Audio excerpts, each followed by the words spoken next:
Hi everyone, in front of me I've got REALME GT 2 Pro, and let me share with you how to enable developer options on this device. So first of all, we have to enter the settings, and now let's scroll down to the very bottom to find about device, because here in this section, actually this section will help us to activate the developer options. So right here we have to enter the version and find the build number, and all we have to do right here is to simply keep tapping on it until we will see that we are in the developer mode.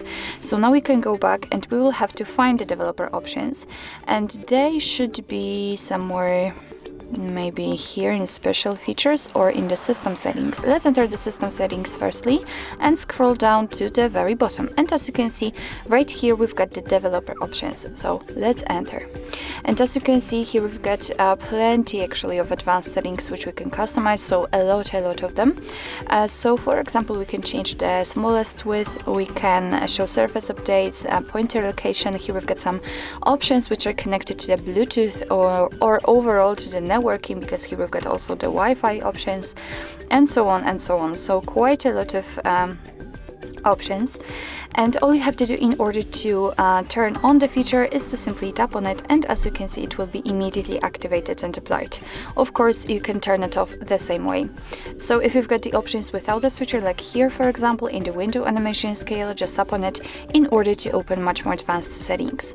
So if you're done with customization of developer options, and if you'd like to turn them off, all you have to do is to simply go to the very top of the list and simply tap on the switcher right here.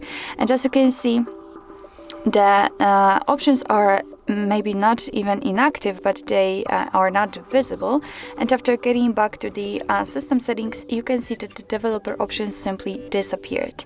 But of course no worries, you can customize them again. Just go back to the build number step and keep tapping.